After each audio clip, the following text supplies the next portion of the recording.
வணக்கம். இதில் வந்துட்டு இந்த பிளாக் மேஜிக் தானே, பிளாக் மேஜிக் பற்றி தான் வந்து சொல்ல வரேன். பிளாக் மேஜிக் வந்துட்டு பண்ணுறாங்க அப்படின்னு வச்சுக்கோங்களேன். இப்போது அதை ஜெயமேவி கூட சொல்கிறேன் பார்த்தீங்களா, ரத்தம் வந்து எடுத்து சொல்கிறாங்க பார்த்தீங்களா. பிளாக் மேஜிக்ங்கிறத பார்த்தீங்கன்னா என்னென்ன சிம்டம்ஸ் வந்து காமிக்கும் அப்படிங்கிறத நான் என்ன ஃபீல் பண்ணேன் அப்படிங்கிறத சொல்கிறேன்.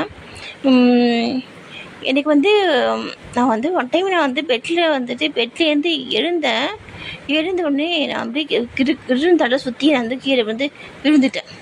சரிங்களா, கீழே வந்து விழுந்துட்டேன். விழுந்துட்டு அந்த சினிமாவில் காமிப்பாங்கள்ல, அப்படியே தலை அப்படியே முன்னாடி போயிட்டு அப்படியே முன்னாடி போயிட்டு அப்படியே வந்துட்டு வரும்ல, அந்த மாதிரி தலை வந்துட்டு சுற்றுது. நம்ம தலை வந்துட்டு கிருன்னு சுற்றுது. சரிங்களா, என்ன அந்த மாதிரி சிம்டம்ஸ் வந்து காமிக்கும். அதே மாதிரி நம்ம கோயிலுக்கு போயிட்டு வந்து அப்போ வீட்டுக்கு வைக்கிற லெமன் வந்துட்டு அப்படியே பூசானம் போட்டு போயிடும். சரியா, பூசானம் போட்டு போயிடும். அப்புறம் வந்து பார்த்திங்கன்னா அப்புறம் வந்துட்டு வேறு சிம்டம்ஸ் எனக்கு வந்து காமிச்சிது அப்படின்னா, அது காமிக்கும், நான் அதை கண்டுக்க மாட்டேன். நான் மட்டும் என் வேலையை பார்க்க போயிடுவேன். ஆனால் என்கிட்ட அது வந்து வேலை செஞ்சுட்டே கிடையாது.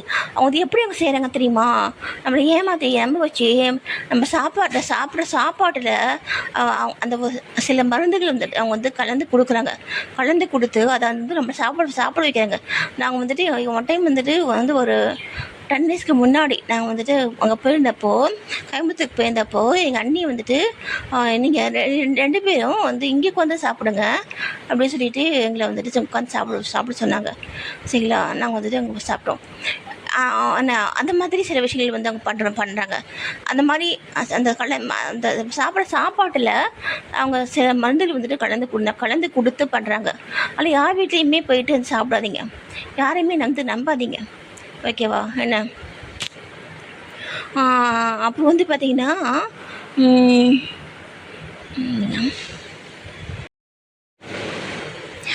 அப்புறம் வந்துட்டு என்ன செய்வாங்கன்னா, அந்த பிளாக் மேஜிக் பண்ணுறாங்க இல்லையா, அவங்க வந்துட்டு பார்த்திங்கன்னா சில பொருட்கள் ஏதாவது அது என்னங்கிறது எனக்கு தெரியாது. ஆனால் நம்ம வீட்டில் நடக்கிற கணவன் மனைவி பேசக்கூடிய விஷயங்கள், அந்த சத்தம், பேச்சுவார்த்தை எல்லாம் அப்படி கேட்குங்க. ஓகேவா, அப்படி கேட்கும். வீட்டில் என்னென்ன நடக்குதோ அதெல்லாம் அப்படியே எங்கே கேட்கும். புரியுதா சொல்கிறது என்ன. பிளாக் மேஜிக் பண்ணுறாங்கன்னா வந்து ஒருத்தங்க படம் உங்களுக்கு பண்ணியிருக்காங்க அப்படின்னு நீங்கள் வந்துட்டு ஃபீல் பண்ணுறீங்க, இந்த மாதிரி தான் உங்களுக்கு இந்த சிம்டம்ஸ் காமிக்கும். நீங்கள் இந்த மாதிரி நீங்கள் இது ஃபீல் பண்ணுறீங்கன்னா நீங்கள் வந்துட்டு என்ன பண்ணணும் அப்படின்னா, நீங்கள் வந்துட்டு உங்களுடைய எரியாற்றலை நீங்கள் வந்து மேம்படுத்தணும். சரிங்களா, எரிசக்திக்கு முன்னாடி பார்த்தீங்கன்னா இதெல்லாம் வந்துட்டு ஒரு கால் தூசிக்கு கூட சமாதானமாகாது. சரிங்களா. அதனால் உங்களுடைய எரியாற்றல் நீங்கள் வந்து மேம்படுத்தணும். எப்பயுமே அந்த எரி சிந்தனை இருக்கணும். ஓகேவா, என்ன. நான் ஆரம்பத்தில் சொன்ன மாதிரி பிளாக் மேஜிக்கில் பொய். சரியா, பொய். அது வந்து நம்பிக்கை துறங்க பண்ணி தான் வந்துட்டு நம்மளை எப்படியாவது எந்த வகையிலையாவது, ஒன்றும் இல்லை, ஒரு ஜெலஸ் தான். நம்ம ஃபேமிலி வந்துட்டு நம்ம ஃபேமிலிக்கு வந்து பெஸ்ட்டாக எல்லாராலையும் பார்க்கப்படணும், மதிக்கப்படணும் அப்படிங்கிற ஒரு பேராசையினால் செய்கிறது. எங்கே சார் பார்த்து எல்லாருமே அலைவாங்க. அவங்க சொந்தக்காரங்க, எங்கள் சொந்தக்காரங்க எல்லாருமே டேரெக்டாகவே என்கிட்ட வந்து அவங்க அத்தைக்கெல்லாம் வந்து சொல்லுவாங்க, சிவா அவங்க அம்மா போட்டு அடிச்சுக்க தெரியுமா அப்படின்ட்டு. அவர் பேரை வந்துட்டு என்கிட்ட வந்து அவங்க சின்னம்மாவும் அதை பற்றி தப்பு சொல்லியிருக்காங்க.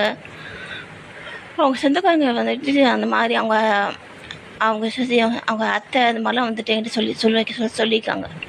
என்னென்னா பொறாமை. அப்போ அந்த பொறுக்க மாட்டாத தன்மை பேர் தான் பொறாமை. சரியா, இவன் மட்டும் எப்படி வாழலாம் அப்படிங்கிற மாதிரி எனக்கு வந்து ஒரு தாட்டு. சரிங்களா, என்ன. அதனால் நம்ம வந்து என்ன பண்ணணும்னா, நம்மளுடைய இறைசக்தியை நம்ம வந்து மேம்படுத்திக்கணும். இப்போது அவர் ஜெயமரவி சொல்கிற பதிலா எனக்கு 4 வருஷம் வந்து வீணாக போயிடுச்சு அப்படின்ட்டு. இப்போ எனக்கு வந்து பார்த்தீங்கன்னா, எனக்கு வந்துட்டு நான் வந்து டயத்தை நான் வந்துட்டு வீணாக்கிறது கிடையாது. நான் எப்படி நான் வந்து எஃபர்ட் ஆகணும், எங்கள் சார் திட்டுனா நான் வந்துட்டு எஃபர்ட் ஆவேன். அப்படி போய் படுத்துக்குவேன். திட்டிகிட்டே இருந்தால் நம்மளால செய்ய முடியும்.